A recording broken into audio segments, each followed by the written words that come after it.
और बेटा कैसे हो आप लोग। तो जैसा कि हमने प्रीवियस लेक्चर्स के अंदर मॉलिक्यूल्स का हाइब्रिडाइजेशन निकालना सीखा था, ठीक है। इस लेक्चर के अंदर मैं आपको बताऊंगा कि कोई भी मॉलिक्यूल जो है उस मॉलिक्यूल का हम लोग जो है वो ज्योमेट्री कैसे बताते हैं या उसका स्ट्रक्चर जो है वो कैसे फाइंड आउट करते हैं, ठीक है। देखिए ये सिंपल सिंपल 3 एग्जांपल्स हैं। जैसे हम लोग सबसे पहले बात करते हैं आपके CH4 की, ठीक है। CH4 की बात करें तो देखो सबसे पहले क्या निकालोगे आप, इसका हाइब्रिडाइजेशन। हाइब्रिडाइजेशन निकालने के लिए आपको पता है कि कार्बन जो है उसके आउटरमोस्ट शेल में कितने इलेक्ट्रॉन्स होते हैं, 4 इलेक्ट्रॉन्स, प्लस यूनिवैलेंट एटम या आपका हाइड्रोजन, कितने हाइड्रोजन है आपके, 4। चार्ज कोई है नहीं, दैट्स वाई 2 डिवाइडेड बाय 2, यानी कि कितना हो गया आपका 8 डिवाइडेड बाय 2 मींस कितना है बेटा 4। 4 का मतलब हाइब्रिडाइजेशन कैसा आ गया आपका sp3। अब देखो यहाँ पे इंपॉर्टेंट बात क्या है, ये आपके पास जो 4 निकल कर आया है ना, ये 4 एक्चुअल में आपका जो सम है वो किस चीज का है, lone pair plus bond pair. Lone pair plus bond pair का मतलब किसी भी एटम के ऊपर कितने लोन पेयर हैं और उसने कितने बॉन्ड बना रखे हैं। देखो तो मैं बात करूं यहां पर, तो जैसे आपके पास में कार्बन है, कार्बन में हम लोग बात करें तो सबसे पहला बॉन्ड पेयर देखो, देखो यहाँ पे कितने बॉन्ड बने हुए हैं, 4। कार्बन से 4 हाइड्रोजन जुड़े हुए हैं, यानी कि कोई भी लोन पेयर नहीं होगा। इसका स्ट्रक्चर जो हमको बनाना है वो हम इसका स्ट्रक्चर कैसे बना देंगे, सेंटर एटम क्या आपका कार्बन, और कार्बन से आप क्या जोड़ देने होंगे, हाइड्रोजन। कितने हाइड्रोजन जोड़ देंगे आप, 3 हाइड्रोजन।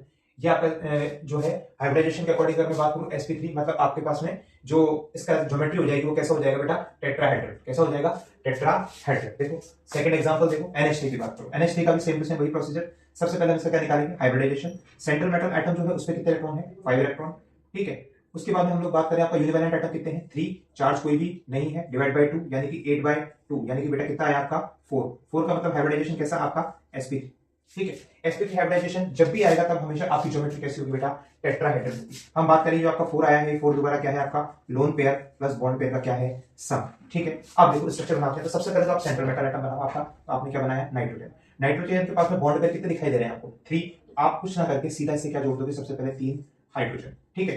टोटल सब कितना है 4, और ये किसी का सम है lone pair plus bond pair का। तो मैं बात करूं कि अगर बॉन्ड पेयर कितने हैं 3, तो ऑब्वियस सी बात है कि एक जो बचा हुआ है वो आपका क्या होगा, लोन पेयर। तो ये आ जाएगा आपका क्या, लोन पेयर, ठीक है। इसकी भी जो आपकी ज्योमेट्री है वो कैसी हो जाएगी बेटा, टेट्राहेड्रल हो जाएगी, ठीक है।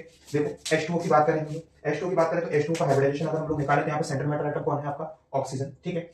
ऑक्सीजन के आउटर मोस्ट शेल के अंदर कितने इलेक्ट्रॉन है, 6, प्लस यूनिवैलेंट एटम कितने हैं बेटा आपके पास में, तो यूनिवैलेंट एटम है 2 प्लस 0 डिवाइडेड बाय 2। तो हम लोग बात करते हैं ये क्या आ गया आपका 8, 8 डिवाइडेड बाय 2 यानी कि कितना 4। 4 का मतलब बेटा जो आपका हाइब्रिडाइजेशन आ जाएगा वो हाइब्रिडाइजेशन कैसा आ जाएगा बेटा, sp3। मैंने आपको बताया कि 4 जो है वो एक्चुअल में क्या है, lone pair plus bond pair का क्या है बेटा, सम है, ठीक है। अब देखो यहाँ पर आपको बॉन्ड कितने दिखाई दे रहे हैं, ऑक्सीजन से कितने हाइड्रोजन जुड़े हुए हैं, ओनली 2 हाइड्रोजन, ठीक है। सबसे पहले आप क्या बनाएंगे, सेंट्रल मेटल एटम, फिर बनाएंगे आप बॉन्ड, तो कितने हाइड्रोजन है, 2 हाइड्रोजन। तो बेशक आप क्या जोड़ देंगे यहाँ पर, 2 हाइड्रोजन। ऑब्वियसली बात है lone pair plus bond pair का सम 4 है, और उनमें से अगर आपके बॉन्ड पेयर जो है वो 2 है, तो बचे हुए 2 आपके क्या होंगे बेटा, लोन पेयर। तो आप यहाँ पर क्या बना देंगे, 2 लोन पेयर, ठीक है। आई होप सो आपको मेरी बात जो है समझ में आई होगी।